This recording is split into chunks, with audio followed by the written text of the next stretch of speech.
And even though she disagrees very staunchly and has said so with my style of doing things, the things that provoked this to happen to begin with, she listened. And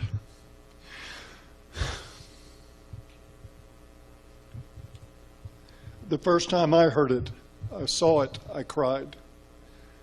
And I cried because of the relief from all the years of lies and threats and twisted, sick people trying to demonize individuals who are just seeking some kind of justice and fairness in the world.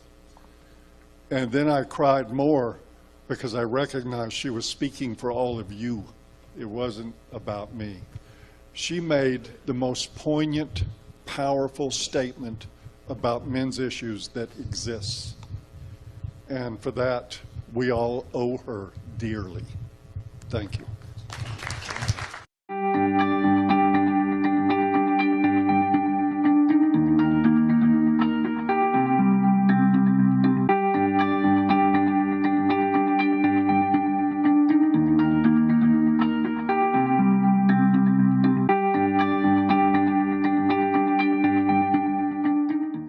Just go down the row and up. Introduce yourselves and maybe a little bit about your involvement with the film. You know, how you got introduced to Cassie and how you got involved in the film. I'm Stephen Svoboda. I founded Attorneys for the Rights of the Child, and I've been working with the National Coalition for Men proudly since 1996. And Cassie found me. I thought I was the first person she interviewed with her mom as cinematographer, but I actually found out later that I was the second person she interviewed. And you might have been the first, actually. And I was so fortunate to meet my beautiful, lovely wife at a showing of The Red Pill, so I'm forever grateful for that. And it's great to be up here with all these people I know, and I feel like all of you are my good friends. It just feels great. So my organization is in pro-genital autonomy, in layman's terms, anti-circumcision, and I've worked with the UN. I spoke at the UN, and we recently did a brief to them, as I talked about today in my presentation. And then within CFM, I'm the public relations director, and I've managed keeping track of our history and founded the Northern California chapter back in the day, which is now sadly temporarily on hiatus, and reviewed over 200 books for them, and just had a great time with both my nonprofit unpaid jobs, ARC and CFM. I'm like a genius at getting unpaid jobs. So anyway, that's me. Hi, my name is Fred Hayward, and Cassie interviewed me, I guess, I know it was before you, so we spent hours together, and she was still at the phase of, well, I can't really argue with anything you're saying, but just it doesn't sound like it.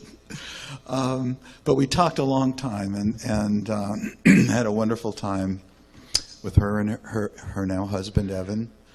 And she interviewed me. I didn't really know, because we spoke so long, whether she was going to include me in the movie as a founder and activist of the men's movement, or an example because of my son. We talked about what happened with my son, and it turned out it was both. So I was really pleased with that, and just loved the movie and loved Cassie. And here's Mark Angelucci. Thank you. I'm Mark Angelucci. I'm the vice president of the National Coalition for Men. Cassie came down to Los Angeles and interviewed me. I think the reason she interviewed me had to do mostly with the legal work that I've done. I became an activist in 1998 and joined NCFM, and have done a lot of lawsuits, some of them impact type of lawsuits. So impact litigation and things like that, which Harry and I will talk about tomorrow in our discussion. Hey you! Yes, you watching this video. Did you miss out on going to the International Conference on Men's Issues? Or did you go and now you missed the fun times you had at this amazing event? Experience the magic of ICMI 2019 again, or for the very first time, with Honey Badger Radio's ICMI disc set. The disc set brings ICMI presentations together in one convenient package, as well as disc set exclusive Badger bonus content. Enjoy behind-the-scenes Badger interviews with free speech and men's issues luminaries, like Sargon, Janice Fiamengo, and Count Dankula, as well as a never-before-seen Badger cartoon. Also available is sparkling ICMI merch, such as our professionally designed program book, sticker sets, badges, and more. Go to feedthebadger.com and claim a piece of men's rights history for yourself. And it was great, but I always had a little bit of a suspicion. I was a little bit scared because we've had such terrible experiences with the media, who often pretend to be nice and objective and then turn around and just write the most disgustingly biased things we've ever seen, like what happened in Detroit years ago. So it wasn't until an MRA called me from New York when it first screened and said it was great that I would fully felt completely satisfied with it, and I actually think it's a fantastic film. I went to, when it screened in LA, it screened like 7 nights in a row, and I was there like 5 nights. I was on the panel about 3 times. I was exhausted by the end of the week. One night I invited all my family, I teach family law, and I invited all my students to go see it, and I had 3 other professors inviting their students, so we packed the place with students. Who all got credit for being there. School credit. And one of the most amazing experiences that I'm about done with is that when it played in Tijuana, Mexico, at the Tijuana Cultural Center, I was invited to be there on the panel, and I was the only panelist. And I brought my friend, my Spanish-speaking friend, who translated, and it was pretty packed. It was almost 100 people. And my friend, when they asked questions in Spanish, he would translate for me. It was an amazing experience to be there in Tijuana with that show and being the only panelist. It was an absolutely amazing experience. Anyway, that's all. I'm not sure about the fist part, but I'm Harry Crouch. I'm president of the National Coalition for Men. And I'm proud to announce that everybody in this panel is members of the National Coalition for Men. I'm not sure about Tom anymore, but I still have him listed as an advisor. So whether he wants to be or not, he's still stuck with us. I've been president for about 12 years, and I remember I got a call from some guy named Paul Elam. You may have heard of him. And he may deny this. That's okay, because I make stuff up all the time. And he calls me up one day and he tells me about Cassie, and he said there's this woman out there kicking around and she wants to do a video and blah, blah, blah. And do I know anybody that she might want to interview? And so I suggested some names, and hence you have these people on the stage. And some others, I might add. Without Cassie, we wouldn't be here.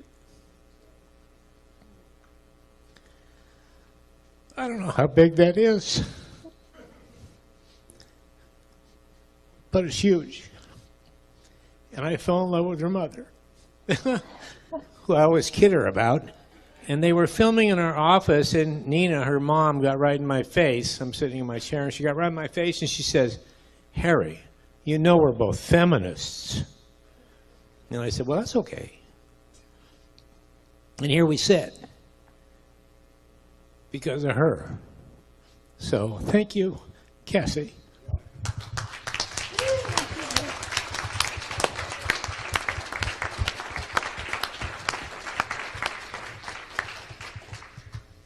Hi, I'm Tim Goldrich.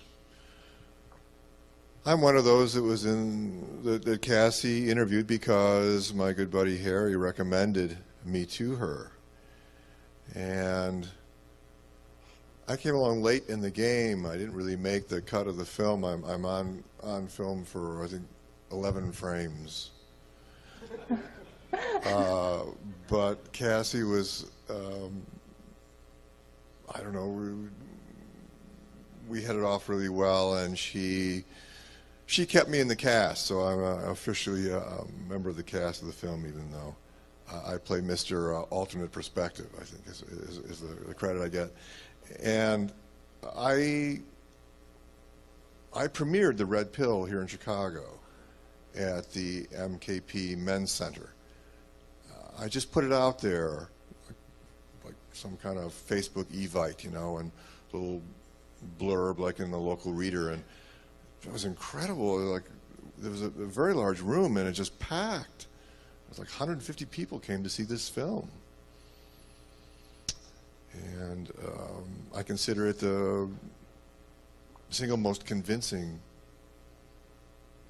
You know, if you want to convince, if you want to red pill someone, show them the red pill. You know, and it's the incredibly convincing film. It's brilliant. Couldn't say enough about it. It's great. I'm Paul Elam, founder of A Voice for Men. And I recall back, it's been a long time, it was 2012 or 2013, I forget which year, I got an email out of the blue from a woman who said she was possibly interested in making a film about the men's movement.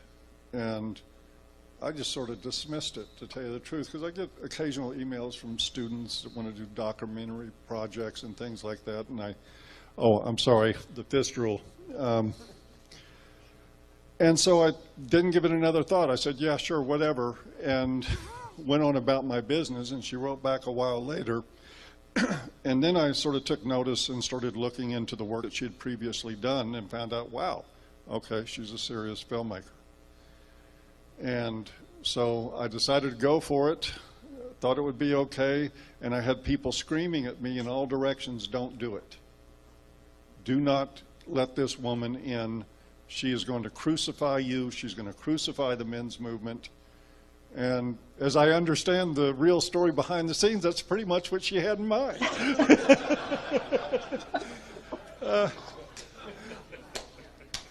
And I debated on it and thought, you know, maybe she is.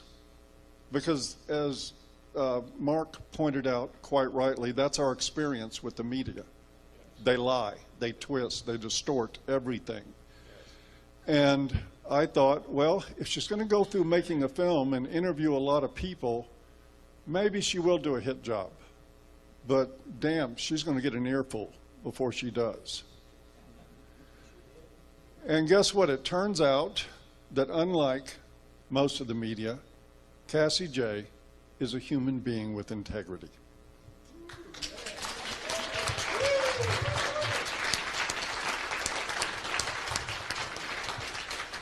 And even though she disagrees very staunchly and has said so with my style of doing things, the things that provoked this to happen to begin with, she listened.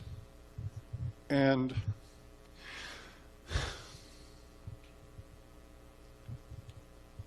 the first time I heard it, I saw it, I cried.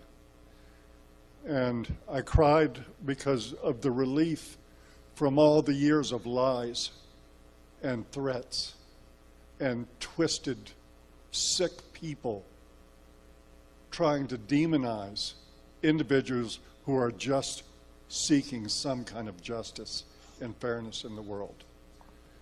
And then I cried more because I recognized she was speaking for all of you. It wasn't about me.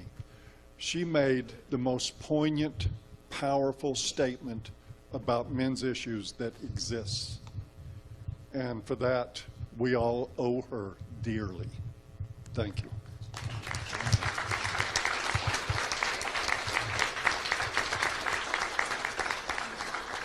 I'm Tom Golden, and I agree with everything Paul just said. You know, did you guys enjoy that movie? Did you enjoy it tonight? It's an incredible flick. I mean, it really is absolutely incredible. And she is an incredible filmmaker, and she told the story in a very convincing way, as most people have kind of said. But there's something else that happened I think is important, and that is that during this whole time, Cassie went from not really believing in what we were talking about to the point where she really did believe. This is someone who can listen. This this is someone who really heard what we had to say and processed it. I remember, you know, she talked about the video diaries.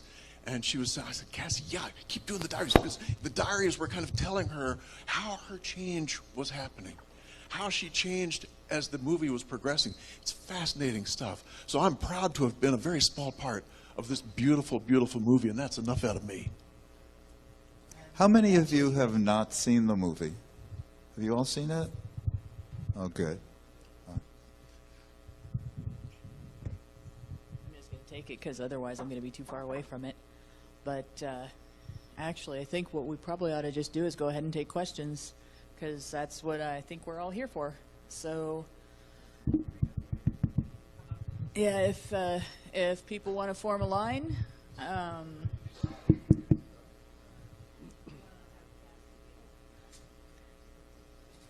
Oh yeah, we definitely want Cassie to say a few words first. I'm Cassie J. I'm the filmmaker behind The Red Pill. And you guys... Thank you. You guys got me all teary-eyed. This is, I mean, it's really weird being up here on a TV right now with all of you guys, because, I mean, this project was started in 2013, however many years ago that was, 6 years. And you know, I'm still having to look back on those early moments and thinking of how I emailed Paul the first time, or when I met Harry the first time, and Mark and Fred.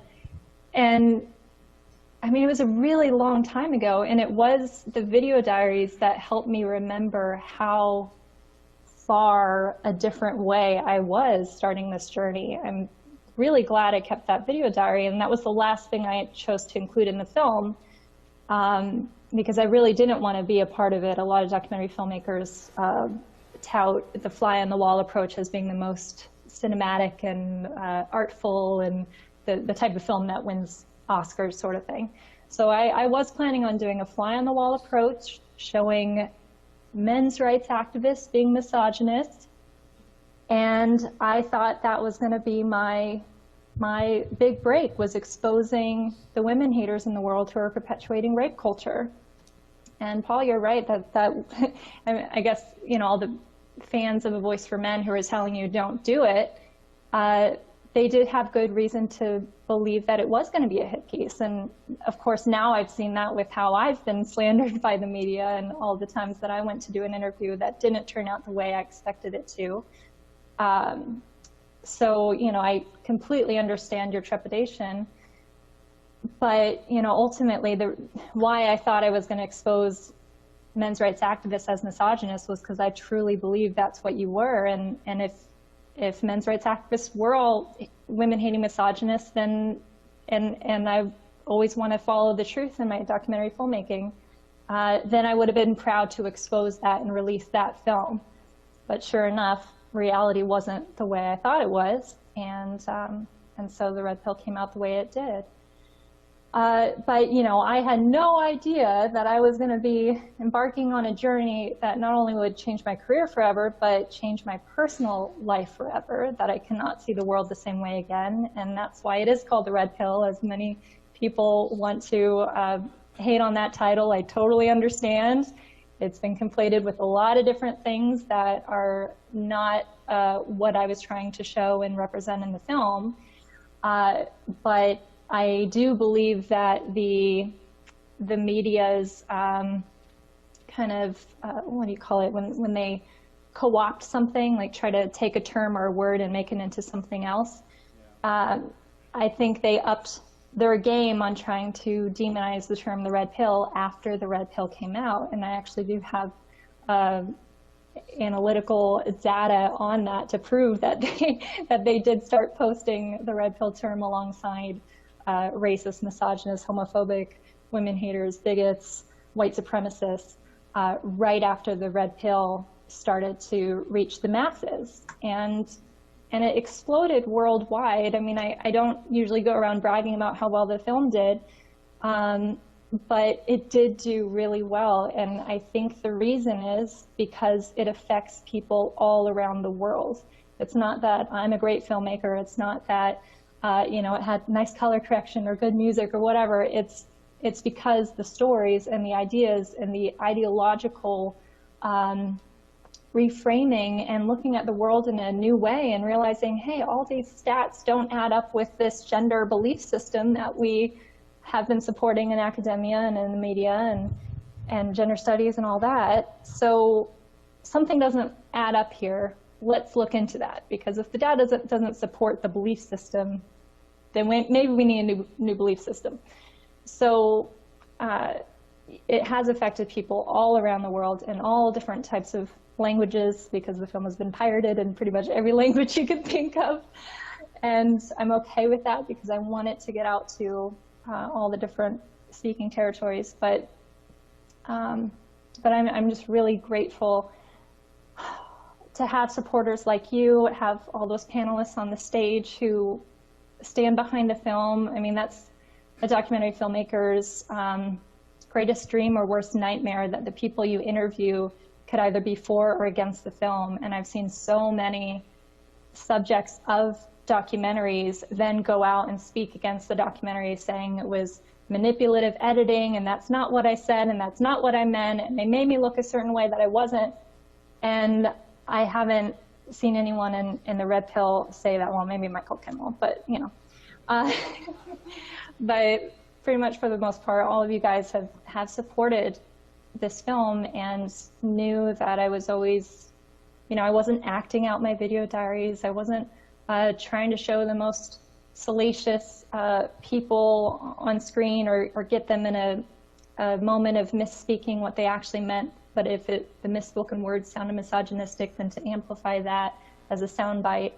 I'm just really grateful that all you guys, now having seen the film, trust me and respect the filmmaking and continue to support it for more people to watch.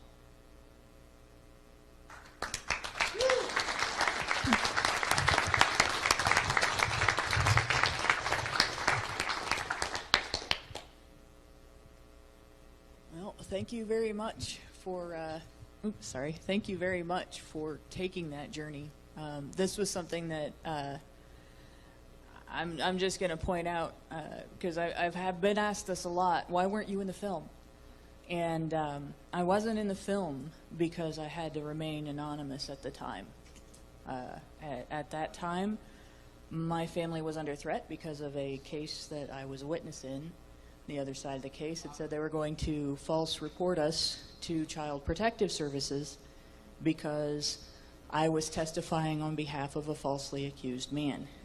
And so I was like really pulling for this film, and I really wanted to support it, and I really couldn't support it by being in it like everybody else. And I've never really gotten a chance to express my gratitude the way I wanted to. The guy that I was testifying on behalf of has PTSD. He hasn't been able to work since the case began, and he's not the only man in my life who has been through that. I have another friend who has been the subject of malicious prosecution for 20 years by his ex, and it doesn't look like it's ever going to stop.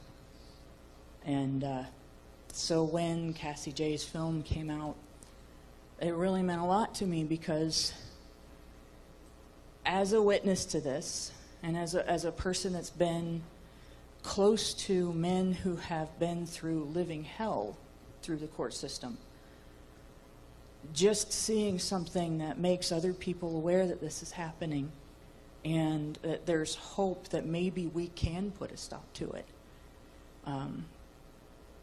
that's a huge spark.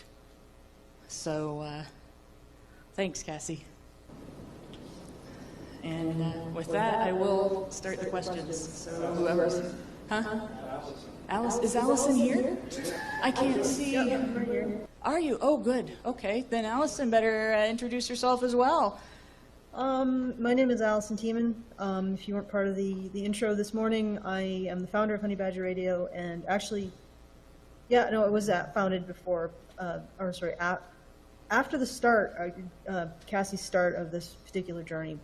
But, and I'm also, I guess, the chief of, that's how Karen introduced me, the chief of ICMI 2019. I don't know what that means, but that's what she called it. When I first met Cassie, I knew instantly that it wasn't going to be a hit piece. There's something about her energy that I felt that she was the kind of person who could be wrong, who could accept being wrong, and didn't have to stick with being right, and questioning herself because of it. That's the sense that I got off her the first time I met her. So from the very first moment that I met her, I knew it wasn't going to be a hit piece, so I wasn't surprised when I saw it. She impressed me with her candidness and her openness. I am still baffled why she invited me to speak for it, for the red pill. But she did, and I did speak briefly. I did make the cut, but I think I was a couple minutes. And I actually have a question for her. I wanted to know what was she thinking when she was, and I don't have no judgment for where you were at when you made this decision, but what were you thinking when you were approaching female men's rights activists to be part of the film? Oh man, let me go back to that moment. All the honey badgers on the beaches of Detroit. I didn't even know there were beaches in Detroit, but yeah.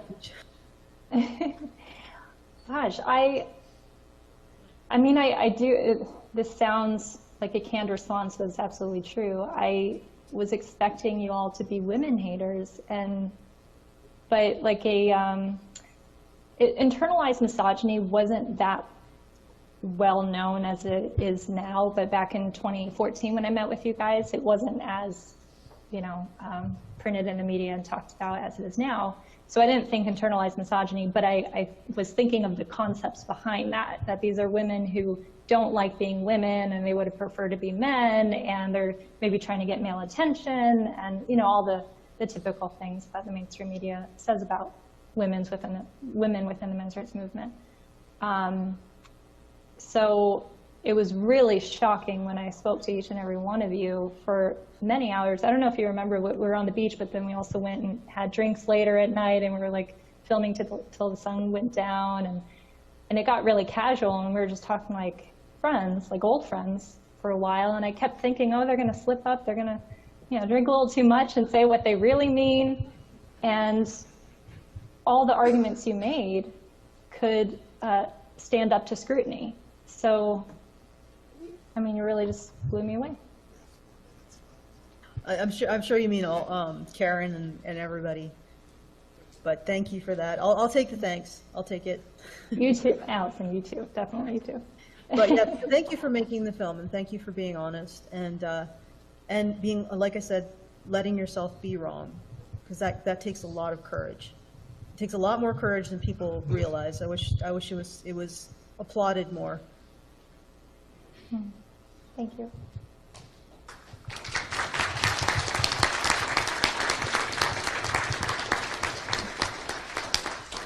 So just to keep the gush fest going, the film came along at a time in my life when I was going through a really difficult time, and there is no sense of isolation and loneliness quite the same as feeling as though you're the only person who has these thoughts and feelings, and if you dare tell anyone what you're thinking, you'll lose all your friends. And so, I have to wonder how many men are alive today, because this film came out and showed us that we're not totally alone. But to all you guys up here who just cried, I've read your words and seen your videos, and I just want to promise you, you're never getting laid after this goes out live on YouTube. Women find that unsexy, unless, Paul, they start a blowjobs for tears movement. That's it.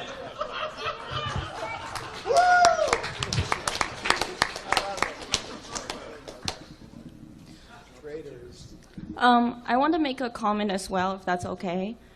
So I want to thank Cassie J.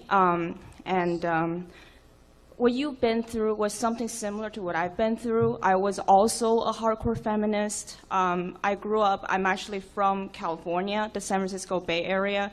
So you can imagine it's a very blue state. Yes, exactly. And I'm trained, I'm a postdoc fellow, so I'm still involved in academia. I was trained as an experimental psychologist. After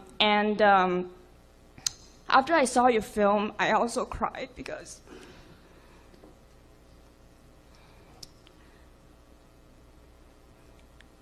it was, I'm sorry.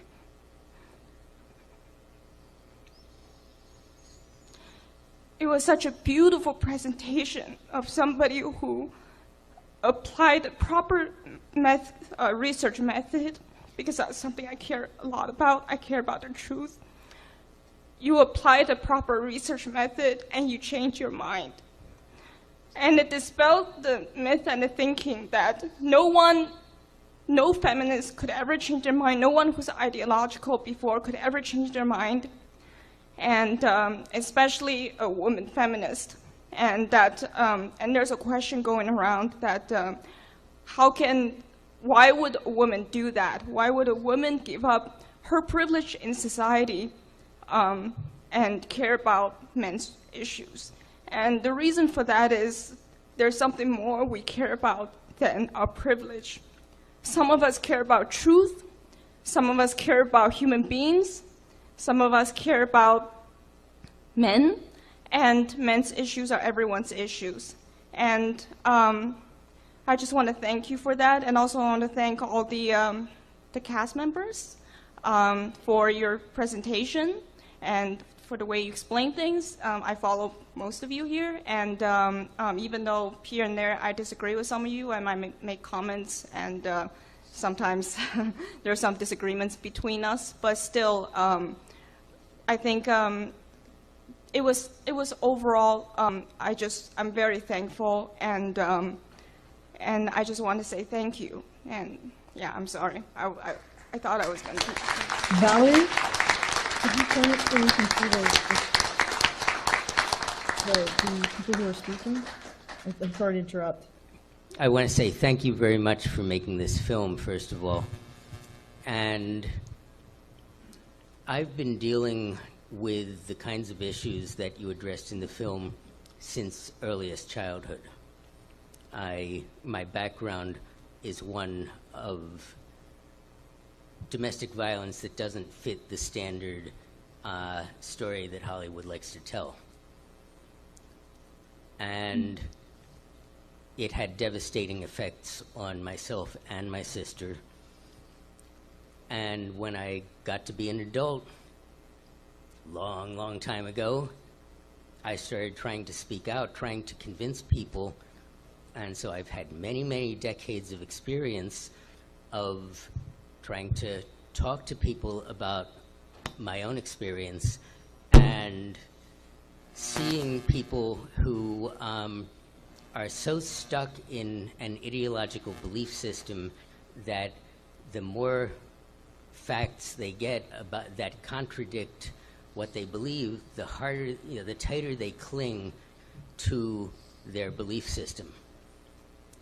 I've encountered very, very few people who are open-minded enough to say, I don't know, I believe such and such, but maybe I should investigate and see if my beliefs are or are not correct. And what absolutely blew me away about your film was actually, it's not the film, it's you. It's that you're the sort of person who was willing to question your beliefs, not necessarily instantly jump to, yes, I believe these other people, but question your beliefs. And what was especially powerful was the video diary, so that people could watch you as you question your beliefs and see the change that happened. That was unbelievably powerful.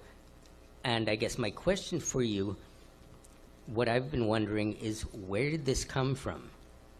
There must have been something in your background or how you were raised or something that made you that kind of person, because there are very, very few people in the world like that. Okay, the question I heard was, what in my background led me to be the type of person that could challenge my beliefs? Exactly. Oh,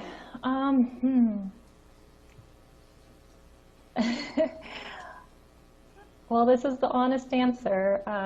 Probably won't be a popular one, but I left a religion when I was in my late teens. So I grew up a very heavy evangelical Christian, but like very in that world. I don't, right now, I don't use a broad brush to paint all of them the same way, but it was just the church that I went to and the people that I was surrounded with, I started to question. And so that was the first time I left a belief system that I realized wasn't healthy for me. And then pretty much that same transition, that same chapter in my life, I left that religion and then I became a feminist.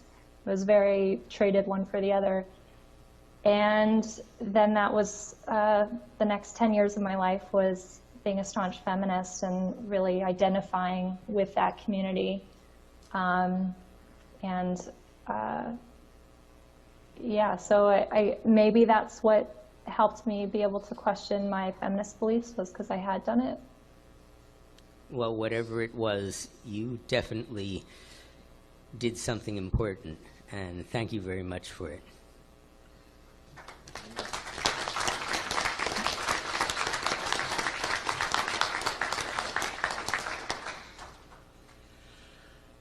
Gosh, I'm feeling a bit starstruck, actually.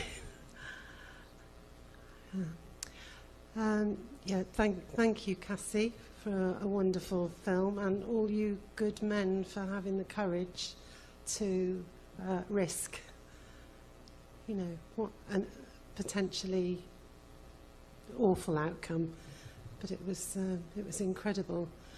I love the documentary because I think it really is very powerful and very gentle at the same time. Yeah.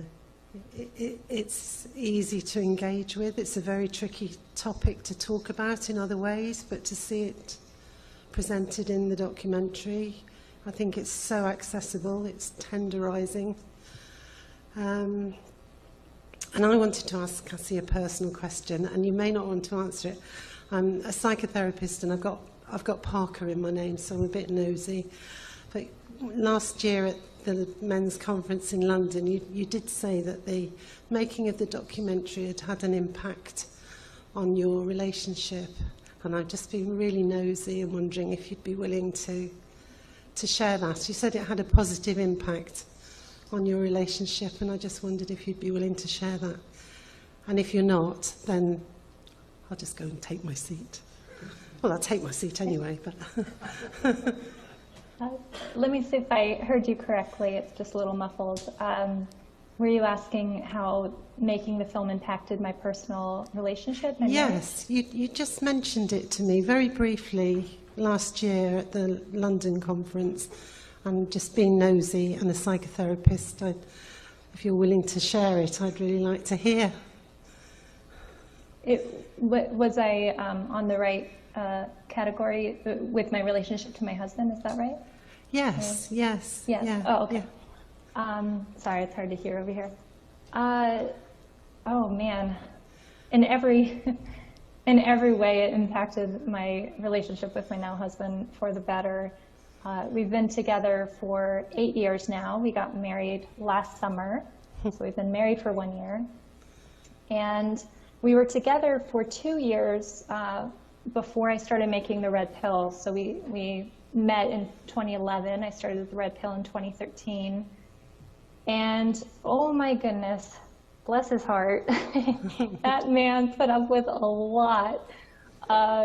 Not only the first 2 years of us being together and me just, as what Aaron Pizzey would say, is a domestic terrorist, an emotional terrorist in the home. I mean, there's a reason why the saying "happy wife, happy life" came to be. But you know, I had a big chip on my shoulder as a feminist, and it wasn't an actual chip. It was an imagined chip from what I believed, from patriarchy theory and all the things I was learning within feminism. So, I really gave him a lot to forgive me for and be patient with me. And then I started making the red pill, and interestingly enough, he wasn't pressuring me or influencing me to sympathize with men's issues at all. Actually, he grew up in Berkeley, California, to a very feminist household. His parents were both feminists, are both feminists. And one of his parents worked with Planned Parenthood for a while, and they're in Berkeley. So he grew up that way, and I guess probably believed all the same things I believed within feminism, but he didn't have the same kind of chip on his shoulder like I did. So when I started to question my beliefs, I would bounce ideas off of him and tell him what I was learning from Harry Crouch or what Paul Elam said or Karen Strawn, and he would just be a good listener. I mean, he's a very sound-minded person, an individualist, probably aligns with Stoicism, that kind of way of walking through the world. And he would, but he's a pragmatist, if that's the way you say it. He's very technically minded, and he wants the facts, and he doesn't care about your feelings. But so I would share some of what I was learning, and I would have a lot of conversations with my mom, who was also filming with me. And it was a very slow process of me starting to come around and start to question things. And there were definitely markers that started to chip away at my feminist armor. Like learning the truth about the gender wage gap was a big, info bomb that I really wish I could have included in the red pill, because that was a big wake-up call for me. A lot of other issues I wish I included in the film, like false allegations. I wish I included that more, or suicide rates. But I just had so many aha moments, and just back to my husband and how we evolved. Something I realized that was really interesting was the more I became sympathetic to men's issues, subconsciously, the better I treated him, which I can now reflect on and see. But also, this is just a metaphor or symbolic of the bigger thing that was happening between us. When I started to care about men's issues and see, take the red pill, so to speak, he started opening my door all the time. And I'm talking like we just leave our house and he opens the car door for me, or like we're wherever. There doesn't have to be an audience. It's, just in our own driveway, he's opening my door. And it took a while for that to occur to me that, wow, he just started doing this as routine. And he would yell at me if I went to open my own door. He said, no, let me do it. And so, of course, that's a small thing, but it's symbolic of the bigger thing, which was I started to appreciate him more and saw his role and had so much gratitude for him. And then he returned the same. He started to treat me like the princess of course every girl wants to be treated like, and our relationship just blossomed. So that's my hope for other women who watch the Red Pill movie, that they can start to appreciate the men in their life more, and by having that view in the world, they will also see the compassion and caring return to them. That's a lovely relationship model. Thank you.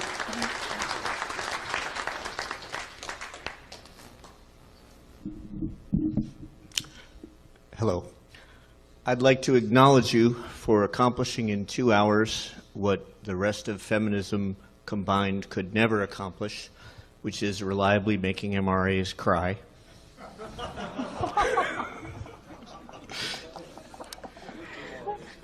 And I'd like to personally thank you for your generosity in making this film and sharing with us the diaries and where you started and how uncomfortable it was to move through that, because when I saw this movie, I was still reeling from my divorce and not being able to have a relationship with my stepkids. And the one thing I absolutely knew was that women could not be trusted. And if you could go from knowing that MRAs and men were out to get women and get to where you got to, then I could rethink that. So I thank you.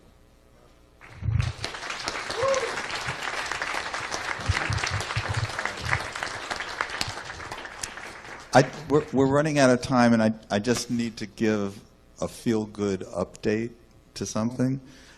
I cry every time I see the loss of my son in that movie, and I just want you to know that 8 years later, that's my son and me, and he's back in my life.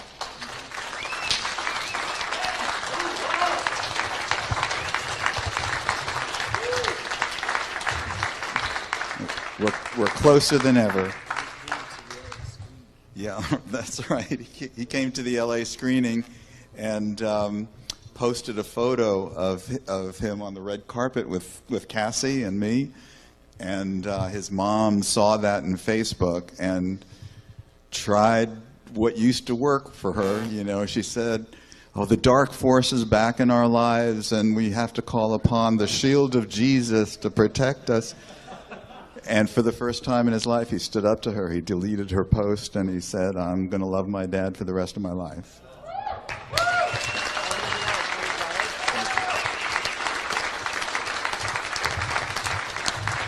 That's for you, Diego. Diego, that's for you.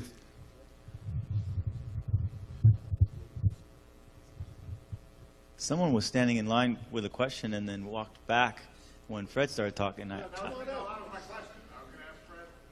Oh, yeah. Well, while I'm holding the mic, I guess there's something I wanted to say. Speaking of crying and things like that, something that I experienced relating to the film that was one of the most touching things for me was that I'm sure a lot of you know she won several international film festival awards for this film, right? Best documentary, at least 2 international film festivals. But the group Women in Film, which is a feminist-leaning organization, huge, they initially invited her to one location in Cass, because I forget where. I think it was in Santa Monica initially for their film festival, and then it was sabotaged by somebody, and they disinvited her. But then the same organization in a different location, and I think that would have been Hollywood, but I don't remember, invited her there, and I was there with her and her mother, and they showed it, and it was packed. They had a lot of other films they were competing against, and I was sitting right next to her when they announced that she won Best Documentary, and she bursted out crying. I mean, bursted out crying and just hugged her mother and asked me to use her phone to videotape when they went up there. Her mother went up there with her. That was another really amazing experience there, and I just can't. Yeah, there we go. Women in Film. I mean,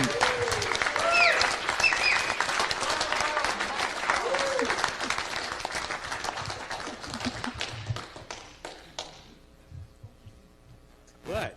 So I thought of another question. Since Fred, congratulations, that's great. I'm thrilled. Can any of you speak? I'm sure Cassie can, but anyone else speak about Erin Pizzey and what she's done and how she is now, and any follow-up like that? Do any of you know her other than Cassie? Do you all know her? I think most of us have met her. Some have spent more time with her than others.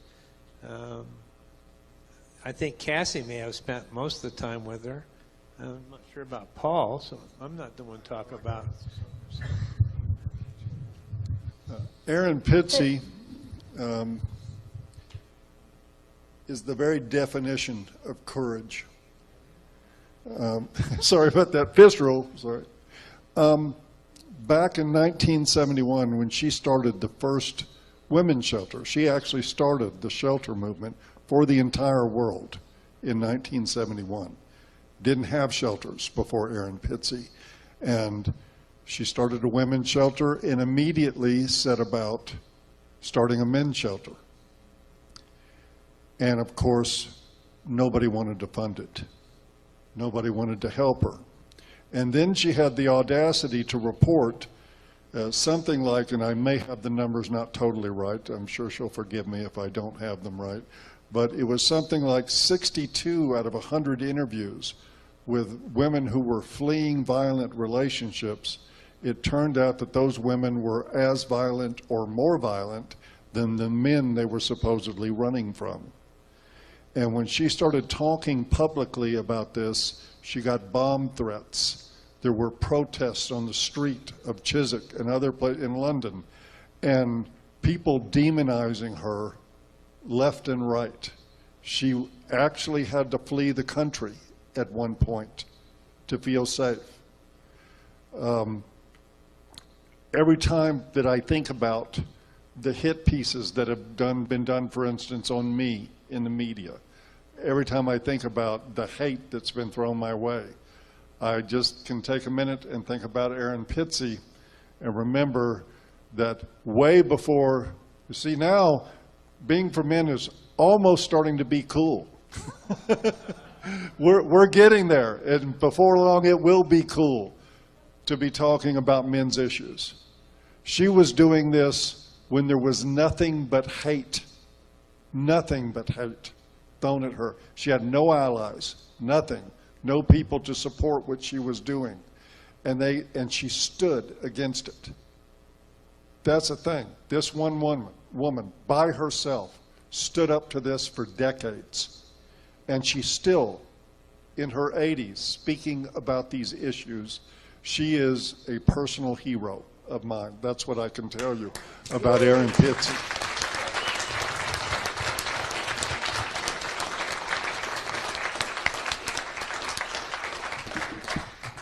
I'd just like to say Erin is very much a personal hero of mine as well, and I strongly recommend everybody go out and buy a copy of This Way to the Revolution, which is her memoir about what she went through.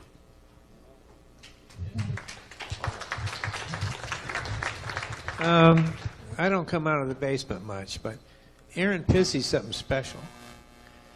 And I don't have a lot of facts, but over the years, I've been doing this a long time, I've heard that there were a group of feminists in the United States of America. When they heard about what Erin was doing in England, they went across the pond to see what was going on. This was when Erin, I believe, was looking for some money from the government. And the group from this side of the pond went out of their way to try to kill her funding sources, shut down her shelters, because at that particular time in the feminist movement, the discussion was, and you can find out about this in a book called No More Secrets, No More Lies, written by a feminist, a lesbian feminist, and she talks about, in that early stages of the movement, how important it was for feminism to make sure that the world understood that men were evil perpetrators and women were victims. And that was part of the reason they went over to destroy what Erin Pitsey had started. I think with that, we're going to have to end the panel for the evening. We're basically just out of time. Does this mean we can drink now? Probably. Well, you guys can drink. You can't. You have to go to a cocktail hour now. Okay. You can't break. It's now time for cocktail. Oh, wait, maybe that is a break. I don't know. Yes, cocktails. Cocktails. It's unanimous.